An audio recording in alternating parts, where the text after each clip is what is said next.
Ngwame bundu ya Kongo. Ngwame bundu ya Kongo. Ngwame bundu ya Kongo. Ngwame bundu ya Kongo.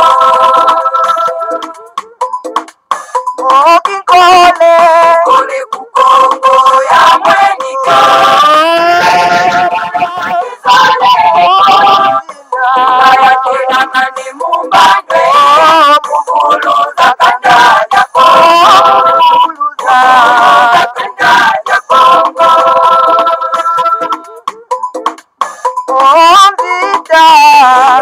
Kukongo ya mwenika.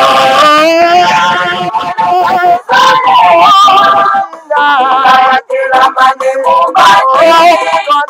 Mwana tika kukongo. Mwana tika kukongo.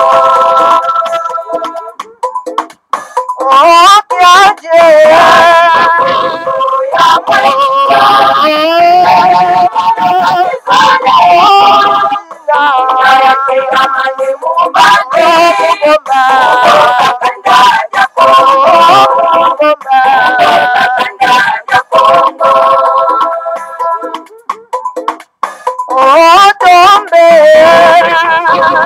Ya mwenika.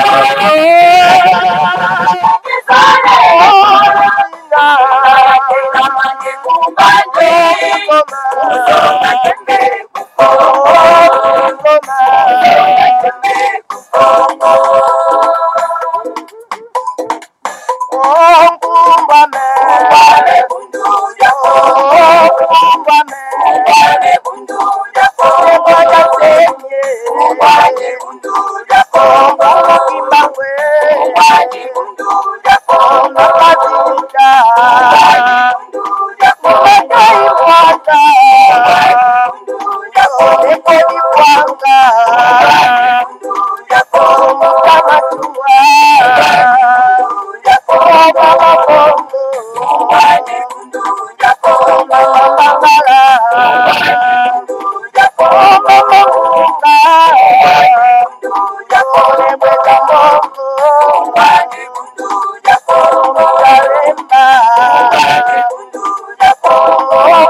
Matondo mingi bama batata bandeko balandia Congo bololo balandia 3 fois 2 radio kachupa.com en tout cas talabiso wana to ili en tout cas na après-midi ya lelo ezali ya solo penda bama batata bandeko mokolo mwa mine ya mposo mokolo mwa zomina misato ya sanza libwa mobo ya kotombi bale na zomina mwambi bongo tokomi na ngonga ya zomina mine na miniti tukumi na libwa e koloba ete ngonga ya mibale na miniti tukumi na libwa ya sima nzanga.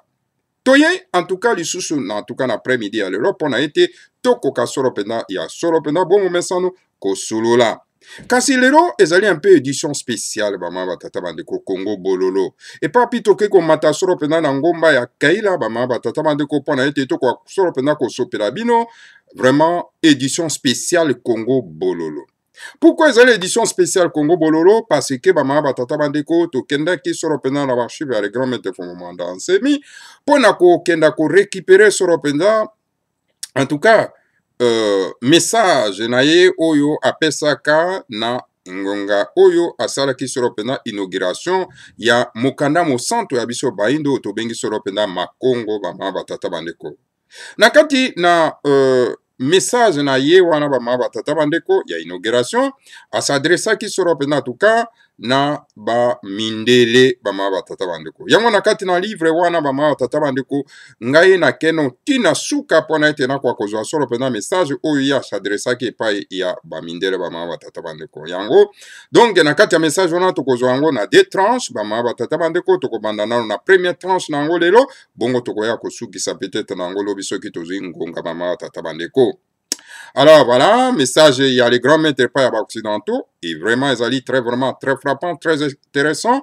Et puis voilà, pour beaucoup à quoi, grandeur, en tout cas, il y a moto. Oyo, batoloko la bakalunda moto, balias Kalev, en tout cas, ou azali un agent ya Qaïda pe ya Daesh oyo ainstalla solo mpena en tout cas organisation terroriste na kati ya mboka na biso pe aza solo mpena kosakana solo mpena na ntumwa na nzambe oyo koluka solo mpena kozwa kokɔtisa na kati ya makala mpona koluka koelimine ye kuna na kati ya makala bamama batata bandeko. Voilà, le grand maître Fumomanda Nsemi donc apesaka message epai ya baoccidentaux tokomeka kolanda yango na mokolo mwa lelo bamama batata bandeko.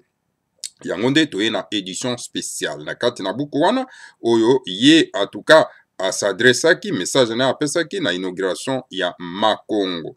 En tout cas ntango tokosilisa solo mpena en tout cas message oyo apesaki solo mpena na baoccidentaux nde tokokenda solo mpena bamama batata bandeko na message mpe oyo apesaki solo mpena biso bana somi ya mboka ya Congo pe na bana ya Kachopa bamama batata bandeko. Kachopa qui veut dire l'Afrique na ndenge ya déformation ndenge babebisa solo mpena kombo ya Kachopa bamama batata bandeko.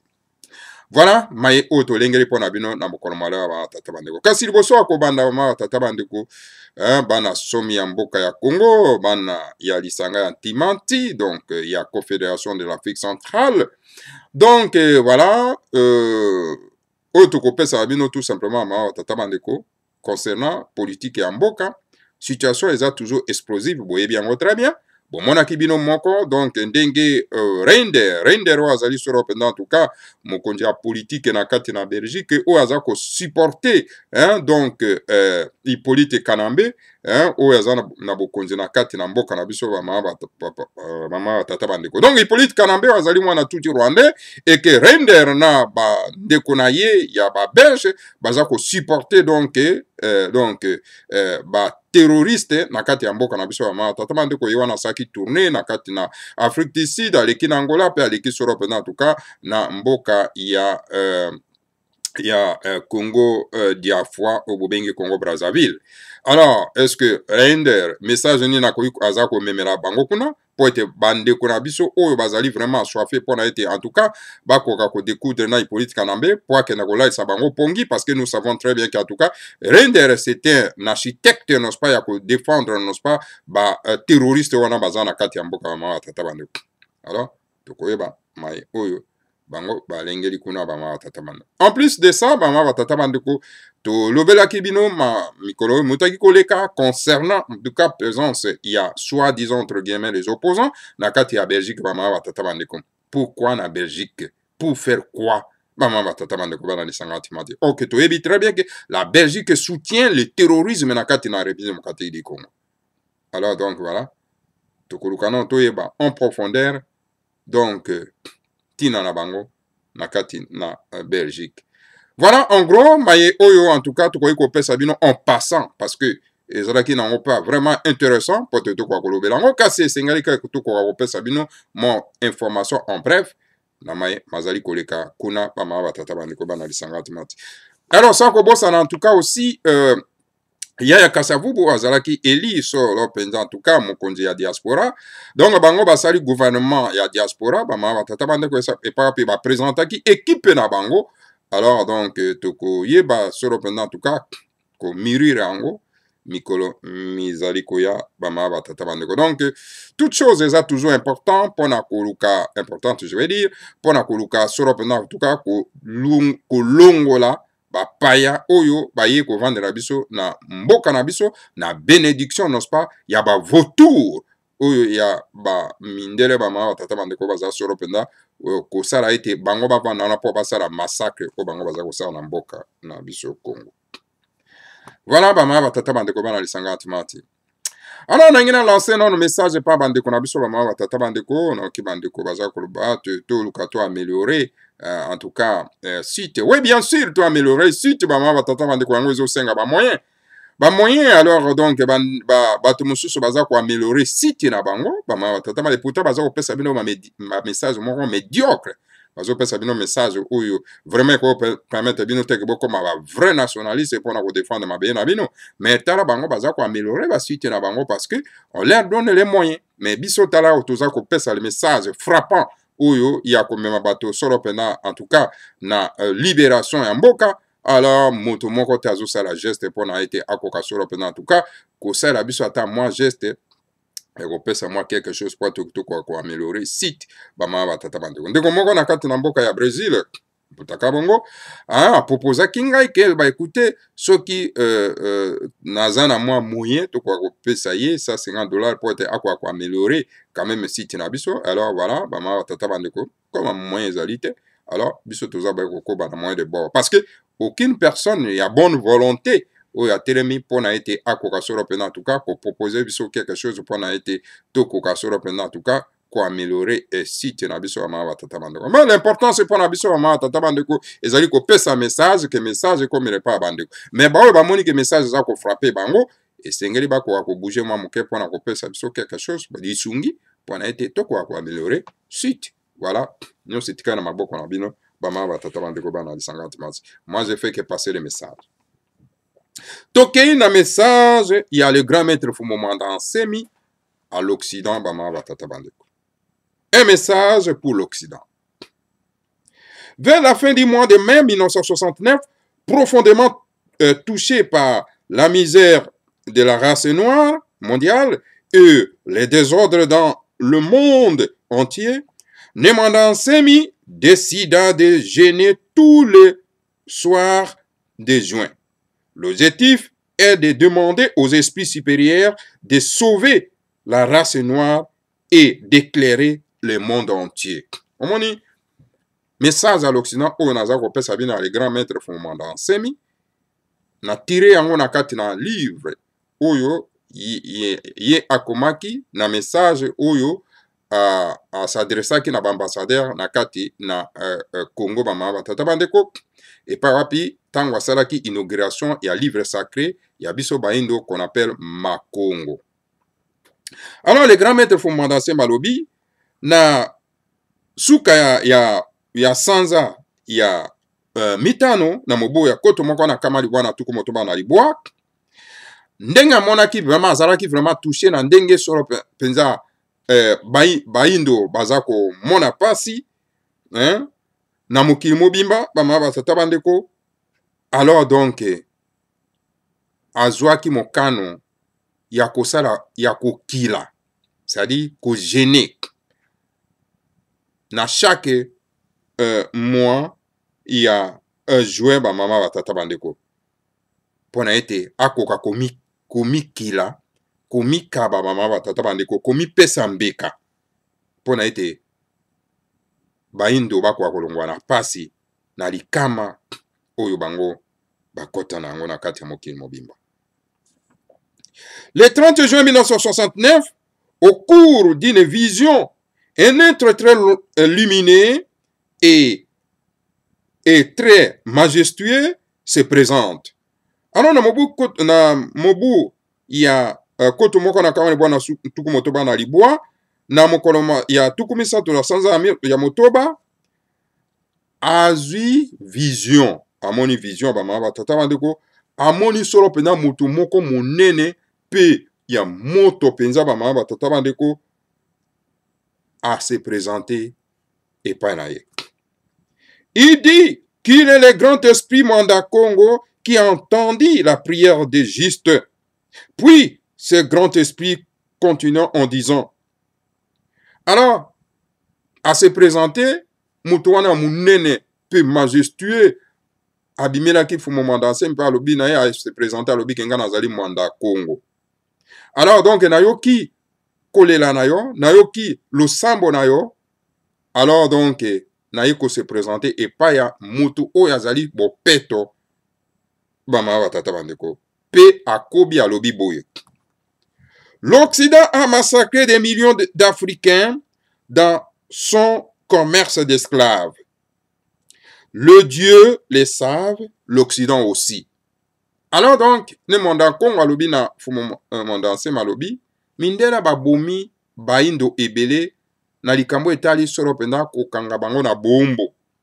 Alors donc banzambe nyonso na kati mokila molimo bayebi.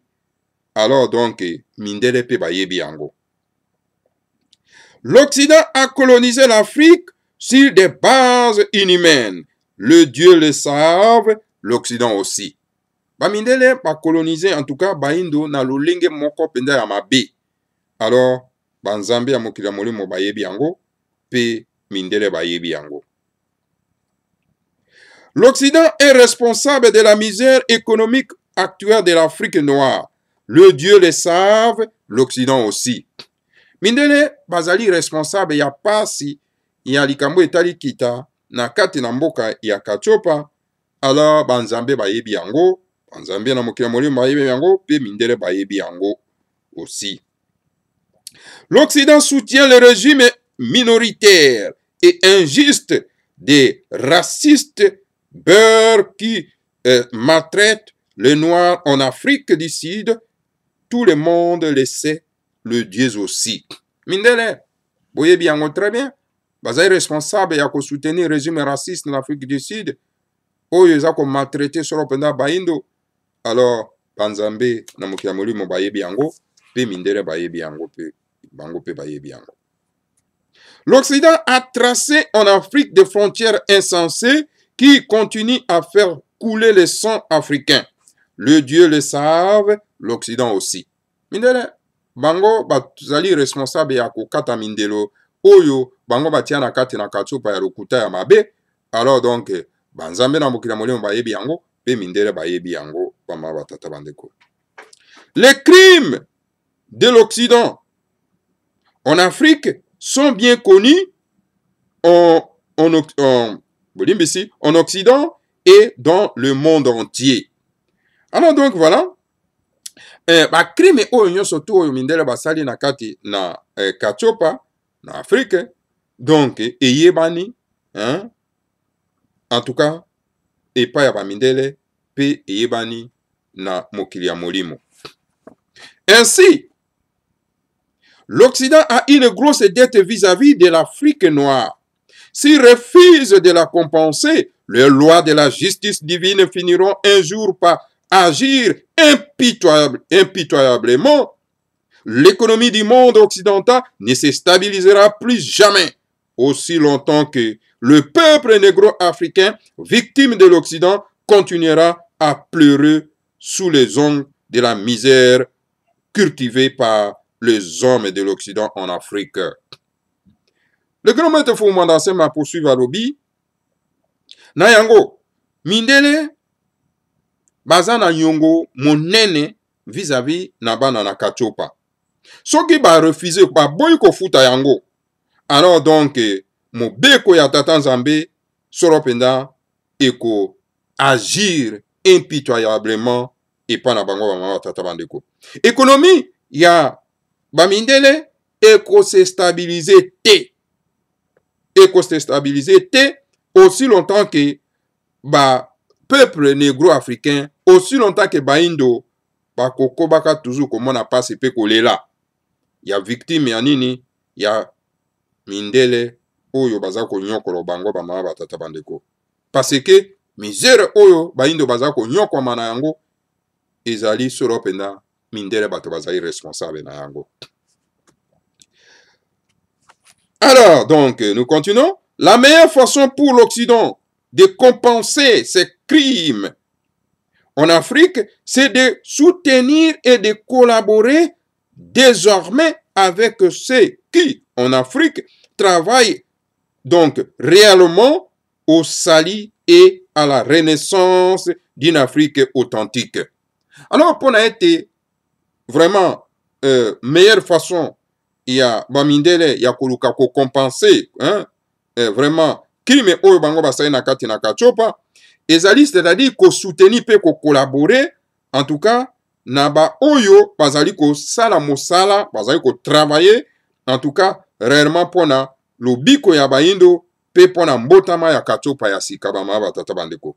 Wanande en tout cas récompense mindele ba ko iko sala. Ko soutenir bato bazali malamu na kati na Katiopa. O baza ko luka bonheur ya bana na Katiopa. Voilà un grand avertissement. Mais il paraît que la voix de la douceur n'a pas effet sur le cœur endurci de l'impérialisme occidental qui n'entend que la voix de la violence et de la douleur. Alors qui vivra verra. Alors, Nayango, on les a dit sur le avertissement. oyo solo mpenza en tout cas mokili ya molimo esili kopesa. Kasi ipare ke bamindele bango bayokaka mongongo ya bato ya malamu te, bapacifique te, bato ya boboto te. Kasi bango en tout cas bayokaka solo mpenza en tout cas kaka mongongo ya bitumba, mongongo ya violence, kasi ya kimia bayokaka yango te bama batata bandeko. Kasi na yango tokotala oyo azali na bomoi akomona. Qui vivra verra. L'Afrique noire se réveillera-t-elle la main dans la main avec l'Occident, ou bien le Dieu réveillera-t-il l'Afrique en l'opposant à l'Occident? Est-ce que indo bakolamuka soro penda bama batata bandeko po ete bakoka kotambola maboko na bamindele, ou bien banzambe na biso na mokili ya molimo bakolamusa baafrikain po ete bakoka koopose bango na mindele? Voilà ma question très importante, car le réveil de l'Afrique noire va changer l'axe du monde. Tala mutuna oyonga na tuni ya kitoko pona ete en tout cas kolamuka ya bana na kachupa yango nde soro pende ko changer et ko pesa mbongwana na mokili. Pour contrebalancer la puissance diabolique du monde occidental et ainsi permettre aux pays colonisés de se libérer, les dieux avaient permis la Grande Guerre mondiale et décidé la montée de l'Union soviétique. Alors, pendant que Lucas en tout cas, qu'on balancer, en tout cas, qu'on contrebalancer, je vais dire, puissance diabolique, n'est-ce pas, il y a monde occidental. Et pour n'être qu'on permette en tout cas, tata bandeko, na bamboka oyo ezalaki solo penda coloniser po ekoka se libérer. Yango mwana ki banzambe na makati na mokili ya molimo ba permettre ke bitumba ekoka solo penda ko bunda ko bima solo penda en tout cas na kati na mokili mampoto pona ete en tout cas ba oyo ba zalaki solo penda ko nyokolo bango bakoka solo penda ko libérer. Yango mwana ki ete en tout cas mokili ya molimo ezwaki solo penda en tout cas mokano ya ko matisa solo penda tuka bama batata bandeko l'Union soviétique bama batata bandeko. Pour faire taire l'arrogance et le mythe de la supériorité de la race occidentale, le Dieu avait décidé la montée technologique du Japon, un pays de la race jaune.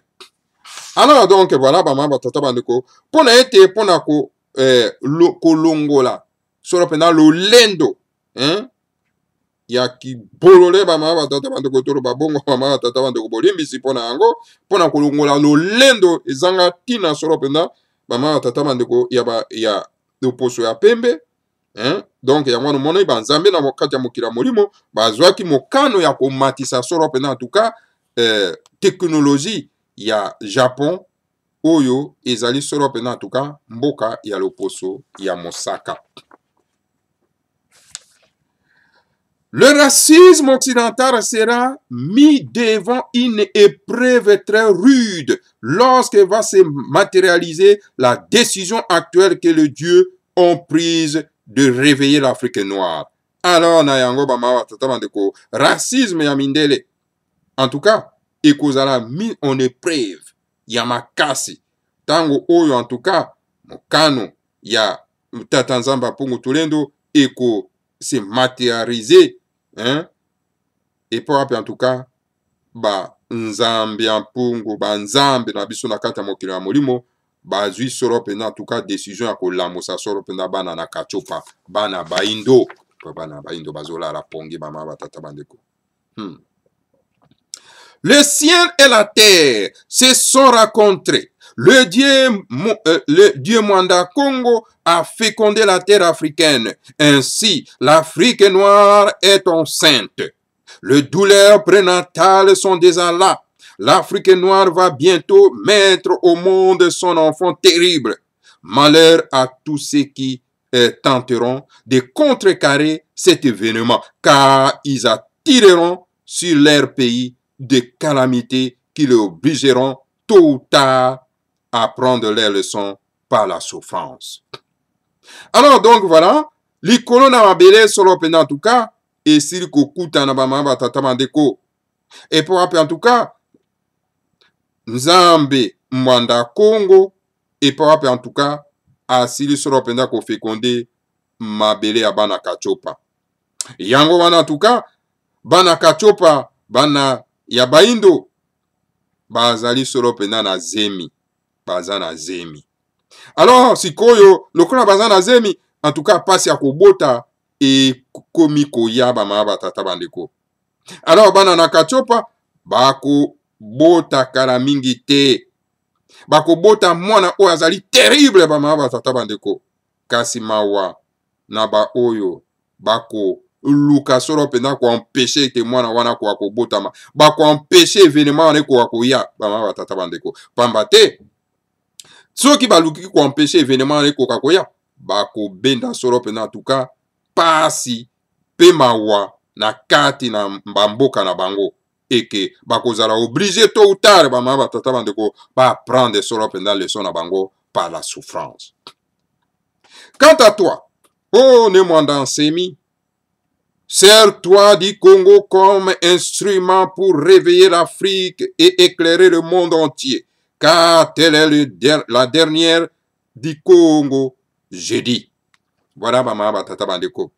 Alors donc voilà, Nemwanda Congo a sukisi boy. Wan ezalaki donc le message de Nemwanda Congo, Dieu donc ya race bantu a pesa ki solo pena na fumo Mwanda Nsemi. Alors pona kosukisa alobi bo alobi, pona yo en tout cas Nemwanda Nsemi, sers-toi na Congo lokola instrument na yo pona yo koka kolamusa bana na kachopa.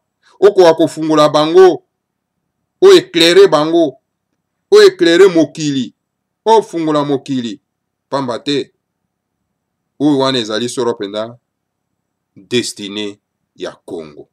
Alobi na lobi. Wana ezalaki message ya donc ya Nemwanda Congo oyo apesaki solo penda en tout cas na Nemwanda Nsemi. Alors et voilà, les grands karma de l'Occident. Siko total la karma nini oyo mindele baza sikoyo kozela kokota nango bama batata bandeko soki ba o tempérer na message ya Nemwanda Congo. L'Afrique va se réveiller très prochainement, car elle bouge déjà. Elle pourra se réveiller en douceur ou avec fracas. Le tout dépendra de l'attitude que prendra l'Occident vis-à-vis de ces problèmes. Alors, les grands maîtres Fumanase Marubi, Afrique, bana kachopa, bakola muka, na mikolo mizako ya. Pambate, Afrique ezako bouger, ezako ningana. Alors, na yango, donc, ekola muka soit malembe, ou soit avec, hein, donc, avec etumba, bama batata bandeko. Alors, nous surtout ezako dépendre seulement de l'attitude de oyo mindele bako apprendre vis-à-vis, n'est-ce pas, il y a problème oyo bako kuta nango na bana kachopa oyo en tout cas ba monique en tout cas et koki c'est assez et sengeli to kwa kola mukapoto libéré en tout cas mabere mabiso ba mama batata bandeko. Un réveil brutal risque d'éloigner l'Afrique de l'Occident qui la courtise actuellement, tandis qu'un réveil en douceur donc amènera l'Afrique vers l'établissement des justes plutôt relations avec l'Occident, qui se verrait pardonner de ses fautes, les ayant compensés. Donc, les ayant compensés, donc les ayant compensés, Donc, voilà, pona kolimbo ya nesikoyo mama watata bandeko. Éveil brutal, risque éloigner bana na kachopa na mindele. Ceux qui va se réveiller bana kachopa, ceux qui va se réveiller d'une manière brutale. Alors, il faut risquer que, en tout cas, ekoka solo mpenza kosepare biso na bango bamama batata banduku. Alors yango wana bomoni ndenge eza kosalema bacontact wana eza kosalema mpo ete ekoka kokenda solo mpenza malembe bamama batata bandeko. Mais tandis que soki kolamuka wana ya bana na katsopa ekozala ya malembe, alors wana ekosala ete établissement ya justice, ya juste relation ekoka kosalema entre bana na katsopa na bamindele bamama batata bandeko bana lisanga timati. Alors ekosala ndenge nini justice ekoka kosalema, pardon mpe koka kosalema, bafoti nyonso tu oyo bango basalaki contre biso, kokataka bato maboko, kotiaka bato na bafausse commune, kotindikaka bato ya mabe bakoka kokamba biso. Alors wana nde ekosalema solo mpenza na douceur na ntango wana, donc bacompensation makambo nyonso tu ekoya kosalema mama batata bandeko. L'Afrique se réveillera en douceur et les hommes sages de l'Occident prennent le commandement chez eux et réussissent à y balayer l'influence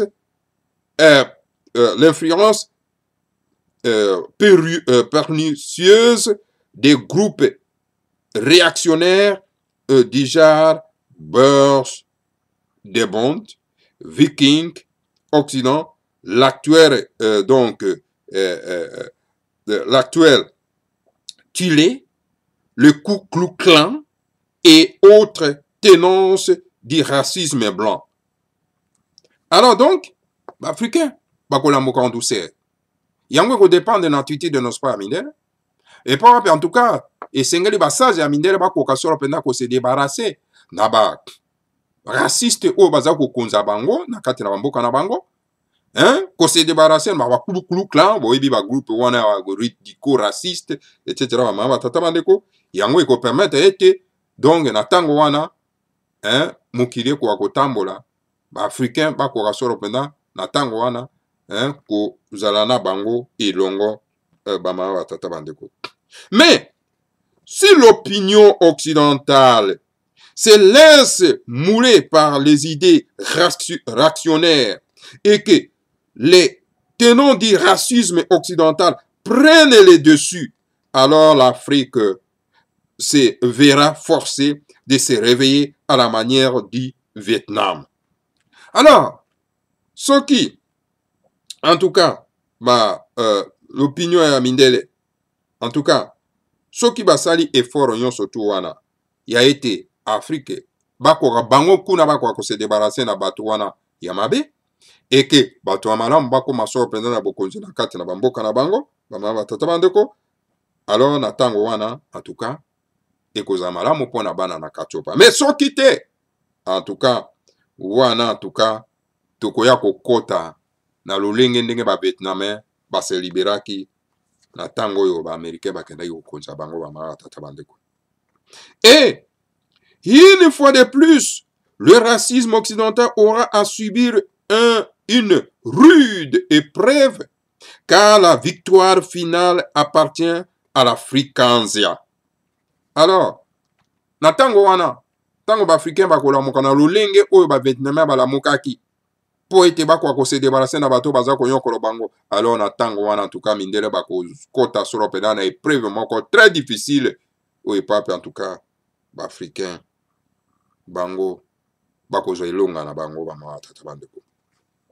Ici encore, tout ce que l'Occident aura à gagner ne sera alors qu'un lourd karma supplémentaire qui viendra s'ajouter à celui dit à tous les crimes plutôt commis par l'Occident durant toute la période coloniale dans l'Africansa et dans l'Amérique rouge. Alors na tango wana tango bafricain bakolamuka na lolenge na bango pona ete bakoka ko se libérer, alors donc na tango wana en tout cas bamama batata bandeko, donc mindele bakozwa kalma na bango, en tout cas oyo ya kosakana te, en tout cas bamama batata bandeko bana lisanga ntimati lokola ndenge ilikaki solo penza na kati ya Amérique ya rouge bamama batata bandeko parce que bomoni bamama batata bandeko ntango yo osali crime na yo na bato esengeli ofuta calmant calmant wana eza makasi mingi bamama batata bandeko. Ce sont les crimes de ce genre qui rendront un jour donc tremblement donc qui rendront un jour tremblant les mains de l'Occident, alors jusqu'à ce que les flambeaux de l'humanité tombent de ses mains et soit ainsi par le jeune nation de l'Africaine qui se réveille. Donc, tant que ça demande à l'olé brutal.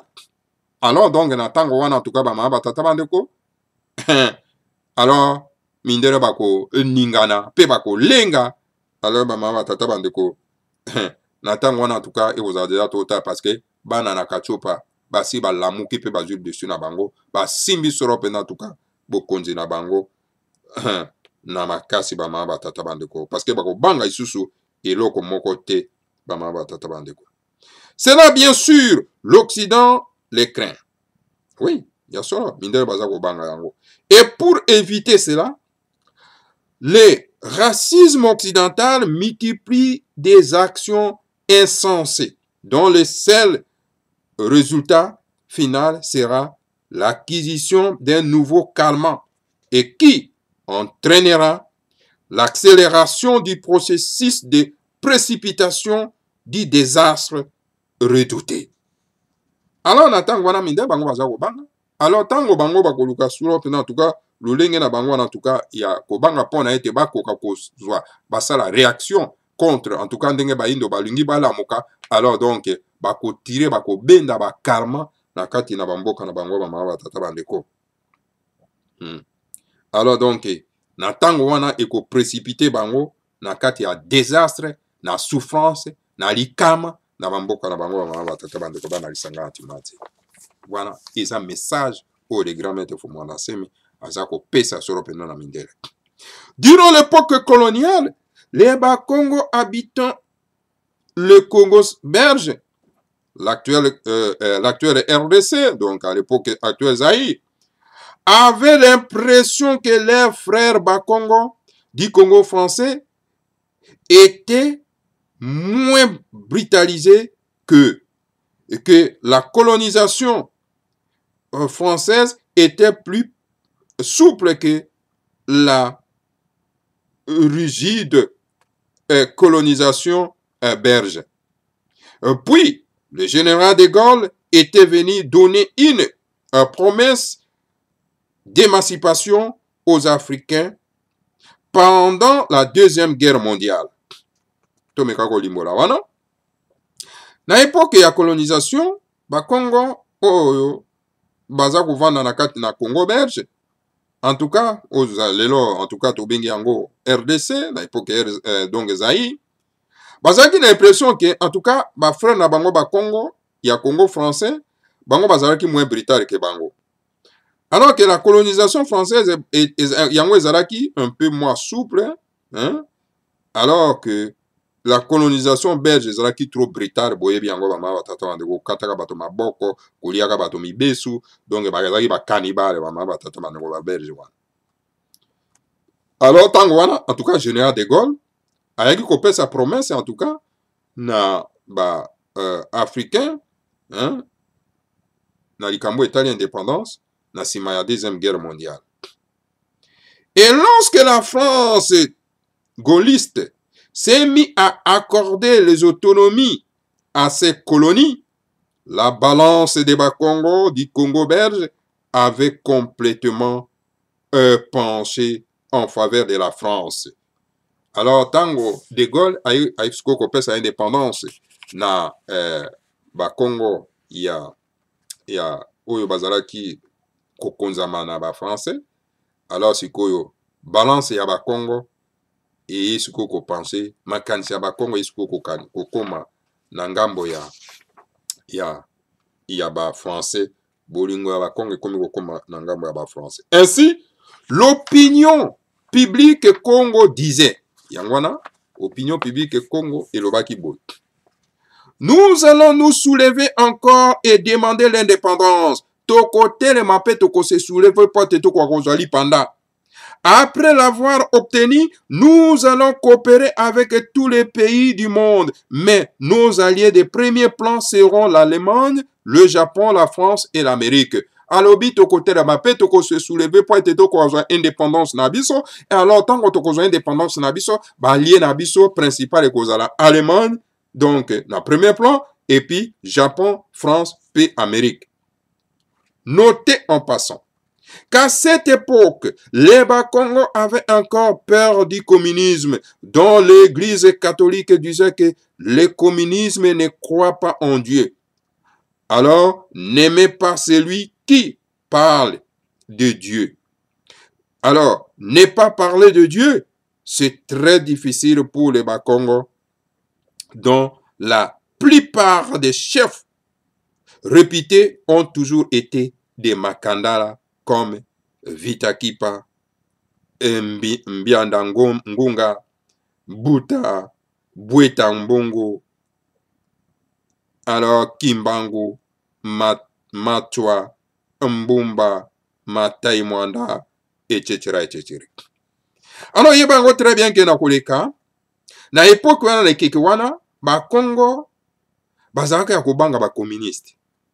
Et pour l'église catholique, non, écoutez, ma communiste bango, balingaka nzambe te, baye bakana bango nzambe te. Alors donc, bango bazwaki bobangi wana, ba communiste wana, donc bango balingaka nzambe te, batu malamu te. Hein?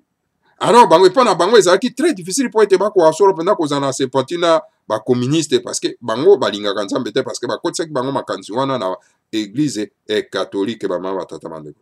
Par matin, plupart ya ba chef ya ba konzi o bazaki vraiment réputé na tango wana ezalaki lokola donc makandala, hein, lokola ya Vitakipa, Mbwenda Ngunga, Buta, Mbweta Mbongo, Pumukimbangu, Matwa, Mbumba, Matai Mwanda, Bongo na Bongo.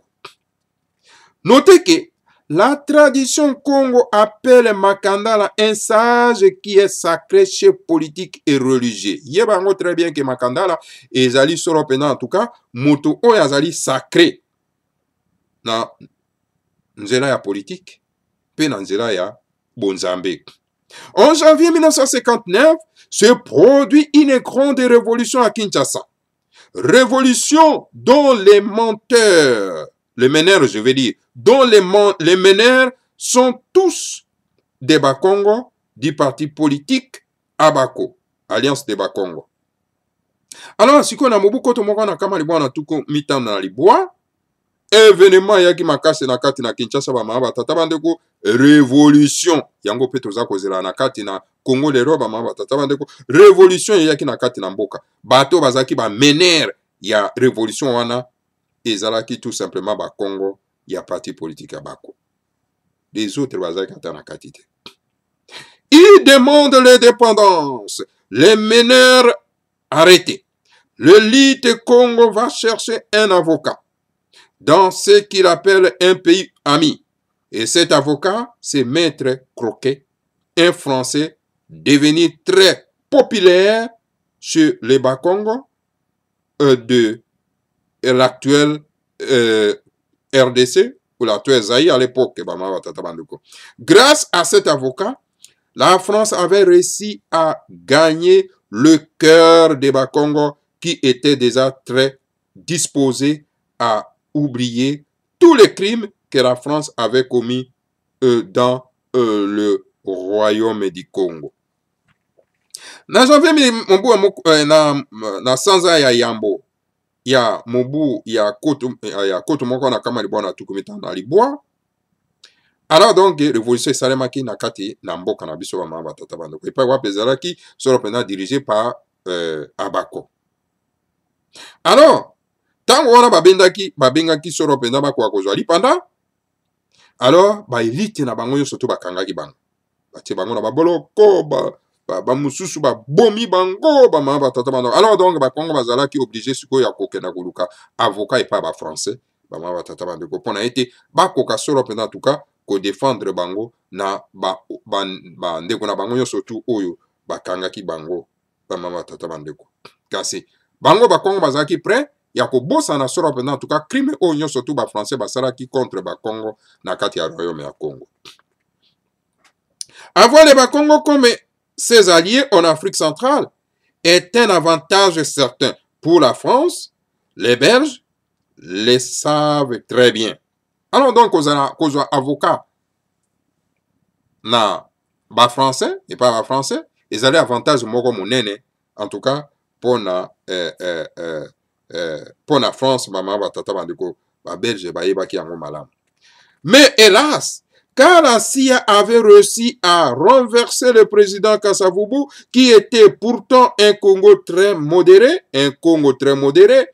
après l'année 1965, la France va commencer à gâcher sa bonne réputation que Maître Croquet avait réussi à implanter dans l'opinion publique Congo.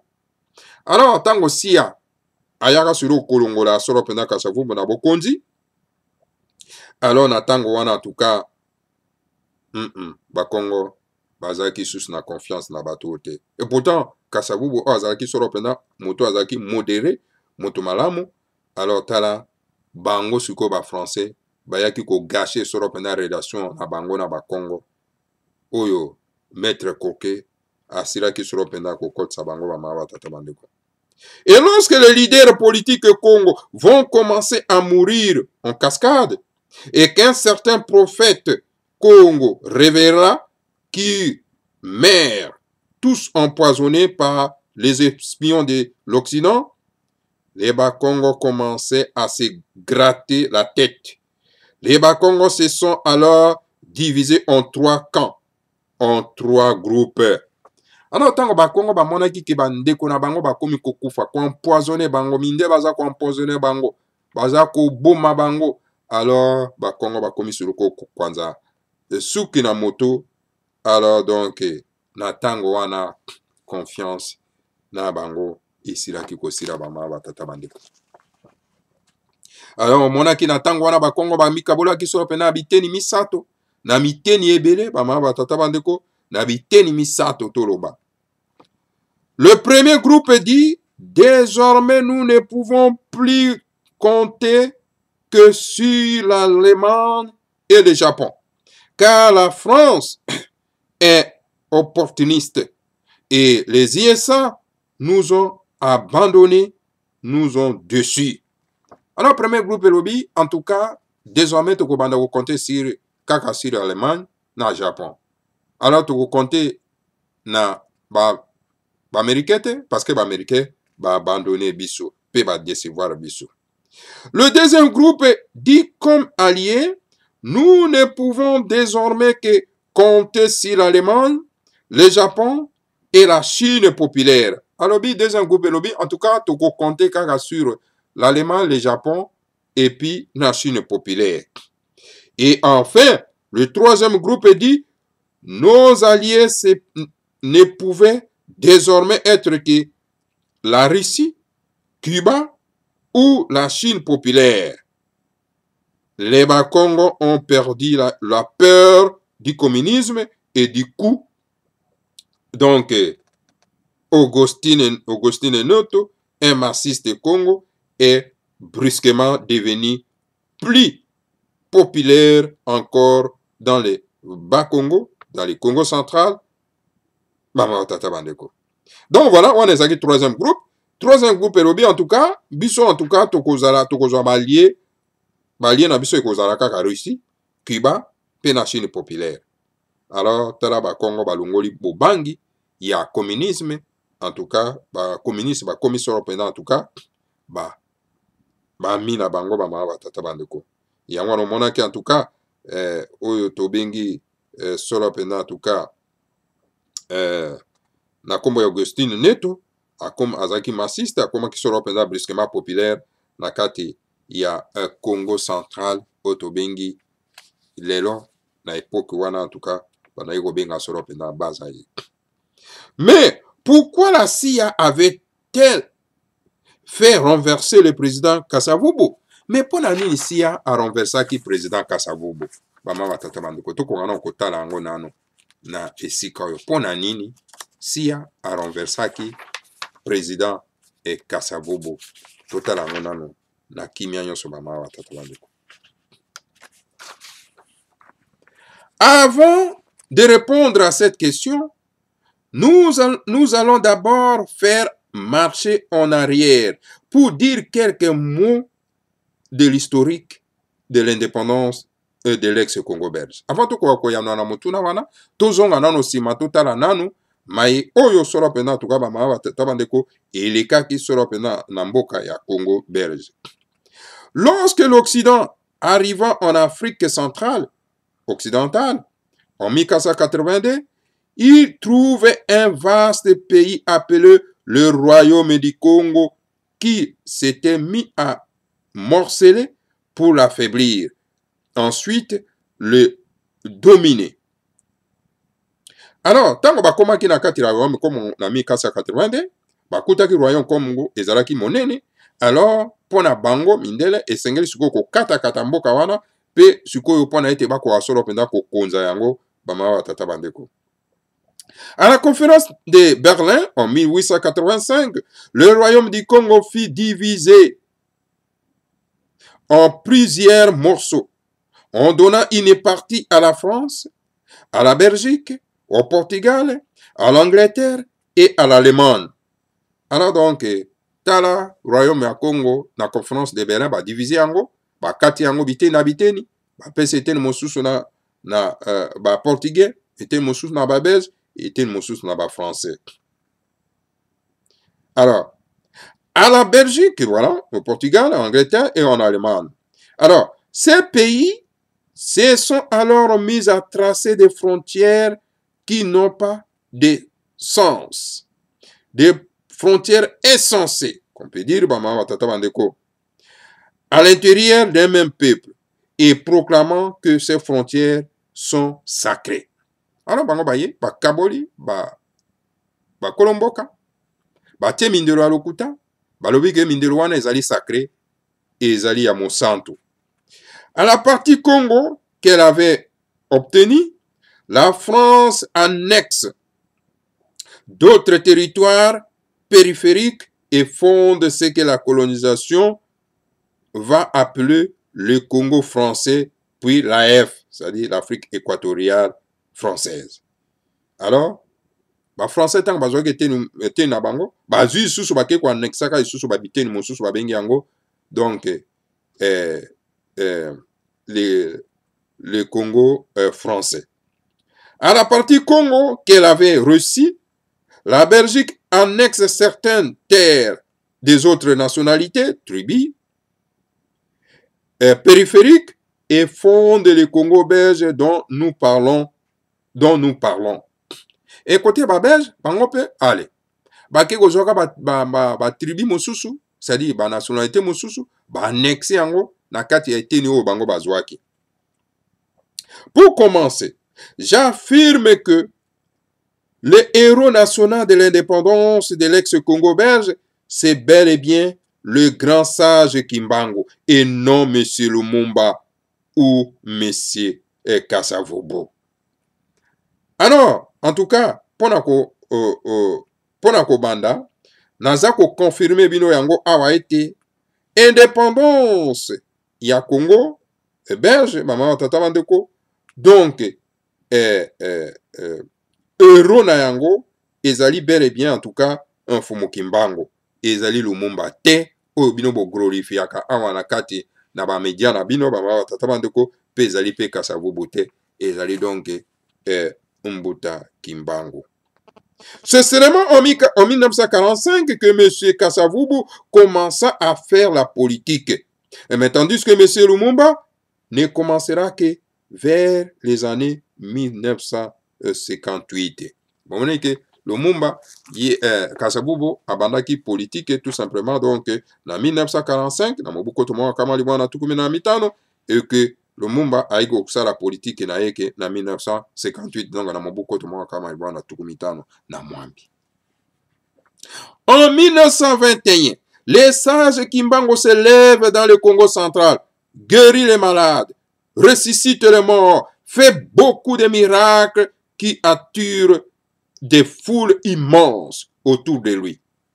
Na Mobutu Tumwa na kama ilikuwa na tukumibale na moko, Fumu Kimbangu atelemi pe akomi solo pena en tout cas ko bikisa bato, ko lamusa bibembe pe ko benda solo pena en tout cas bato ebele na pembe na ye parce que miracle ya somo. Il enseigne les foules du Congo central et pose le problème de l'indépendance du Congo belge, de la restauration de l'ancien Congo et de la réhabilitation de la race noire du monde entier. Alors, Fumu Kimbangu telemaki pona ko loba likambo etali indépendance ya Congo pe pona ko loba likambo etali solo pena ko réhabiliter solo pena en tout cas le royaume ya Congo oyo solo pena en tout cas mindele bayaki ko panza bama tata bandeko pe pona ko luka ko tombola pe ko bikisa baindo ya mokili mobimba bama tata bandeko. La Belgique réagit brutalement. Elle arrête, tue, brûle des villages Congo, déporte des milliers de Bakongo dans des régions lointaines. Alors, tango wana en tout cas, ba beze ba siliki, ba tumbi bandako, ba bomi bato, alors donc voilà, ba appliquer la violence na bango bomo mesano ba tata bandeko. Le sage Kimbangu lui-même est déporté au Katanga, à 2000 km du Congo central. La Belgique utilise les moyens les plus barbares, mais le peuple du Congo central tient bon. Alors donc, Mvulus Kimbangu va reléguer sur en tout cas na Katanga, loin musika na mboka na ye. Alors donc, peuple Congo central, en tout cas, bango pena va tenir bon bama tata bandeko na barbarie ya ba belge bama tata bandeko. Pendant 30 ans, la résistance tantôt violente, tantôt passive continue à agiter le Congo central, du Congo belge, du Congo français et le nord du Congo portugais. Alors donc, mbula tukumisa to mobimba, violence yako boma bato et salemaki yako sakanate, eza na ngambo ya Congo français, eza na ngambo ya Congo portugais, eza na ngambo ya Congo belge bama tata bandeko. Puis vint la Deuxième Guerre mondiale, les grands initiés Congo partent en esprit. Les grands initiés Congo partent en esprit, soutenir l'Allemagne et le Japon à qui ils promettent une prospérité économique après la guerre. Alors, milimo ya bana na Congo et kendaki solo pena en tout cas na Allemagne pona ko bunana bango longo puis pona ko promettre bango en tout cas nganzi na kati na mboka na bango ba tata bandeko na sima Deuxième Guerre mondiale. À la fin de la guerre en Europe, les sages Kimbangu en prison au Katanga proclament que sa mission est terminée et il se donne quelques années pour préparer la relève. Nasima Deuxième Guerre mondiale, bama tata bandeko, alors Mvulus Kimbangu alobi mission na ye esili. Alors sikoyo a préparé relève na ye. À partir de son cachot de la prison de Lubumbashi, les sages Kimbangu se concentrent, méditent et émettent une vibration d'inspiration qui est finalement captée télépathiquement par M. Nzenzalandu dans le Congo central, à 2000 km de Lubumbashi, à 2000 km de Lubumbashi. Donc voilà, Mvulus Kimbangu a se concentré, alors a pessi sur la vibration où ils ont été captés par Nzenzalandu à 2000 km, en tout cas, il y a Congo central. En 1950, Messieurs Nzenzalandu fondent un mouvement culturel appelé Abako, Alliance de Bakongo, la relève assurée les sages Kimbango, maire à Lubumbashi en 1951. Alors on attend vibration, en tout cas on a ici en tout cas Nzenzalandu, il y a un fonda qui sera en tout cas mouvement na bango qu'on appelle Abako, Oyo Soropenda et Yagiko Monana Soropenda en tout cas. Bama batata bandeko pona ete bakwa soropenda ko bunda etumba ya indépendance ya mboka na biso Congo bama batata bandeko. Donc voilà, Volus Kimbango na mobuko to moko na kama libana tukumeta na moko ye asilaki kozonga na mokia molimo pamba te amonaki ete relève ezalaki déjà assuré. Voilà bama batata bandeko bana isanga antimanti toko sukanano wana bama batata bandeko bongo tokoya ko continuer na yango donc na ndenge nini bandeko bango sikoyo bazwaki relève ya Volus Kimbango pona kobunda etumba ya indépendance bama batata bandeko bana lisanga antimati.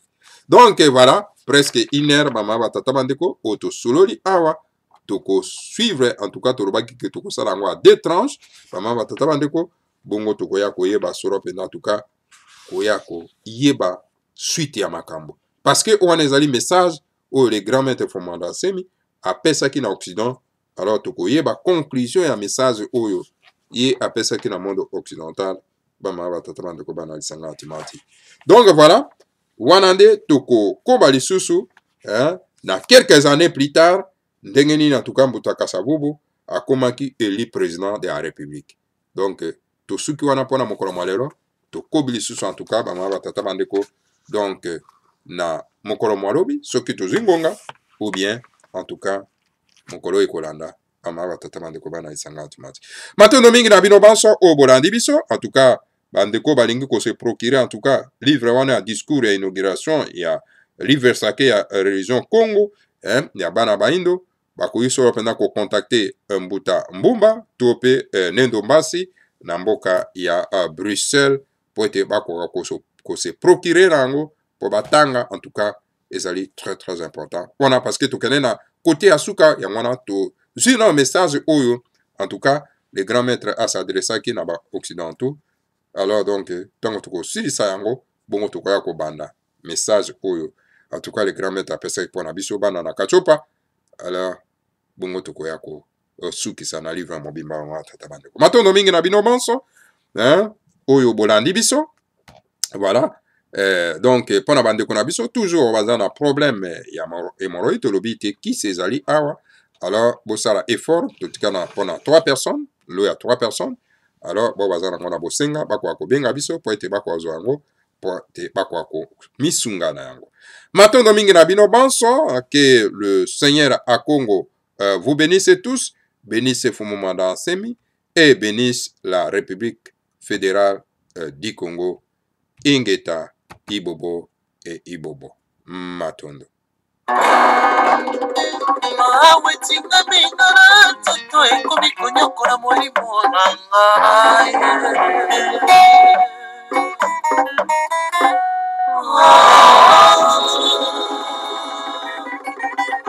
Moido la boca yotala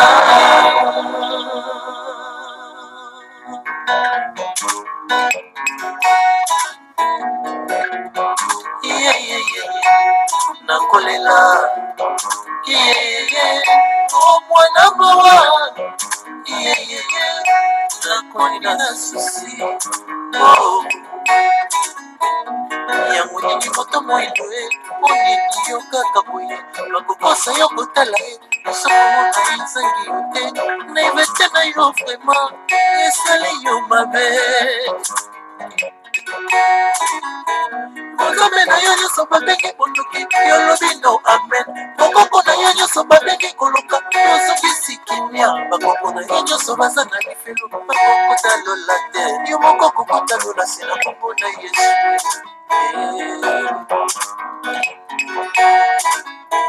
Mama mafuta na tango na ye abundaki mpona baindo yayaki pavita mpe lokola abundaki abundaki mpona baindo mama ne fatale mpe lisusu abundaki mpona baindo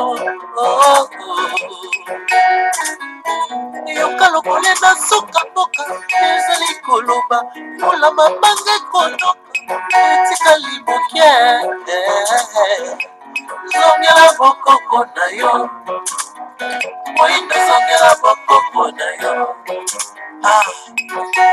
moyindo eza moto ezalaka yaya na mokili yaya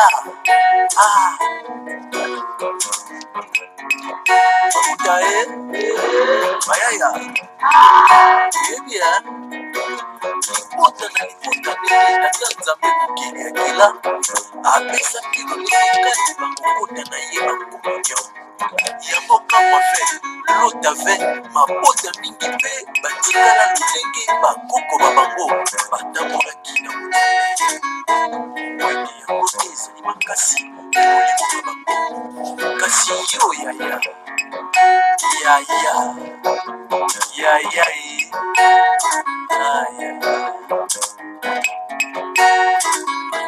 yoka lokole na suka mboka ezali koloba mpona mabanga ekonoka zongela bokoko na yo moyindo zongela bokoko na yo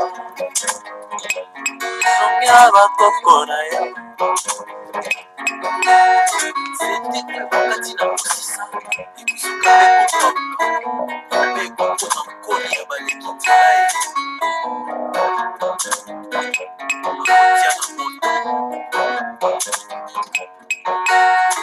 yayaki pavietanga ntango na ye abundaki mpona baindo bakangaka ye basinga ye babwakaka ye na moto kasi lilobane ya suka ye kimango wakoya ye kimango wakolonga ye kimango wakoya ye kimango wakolonga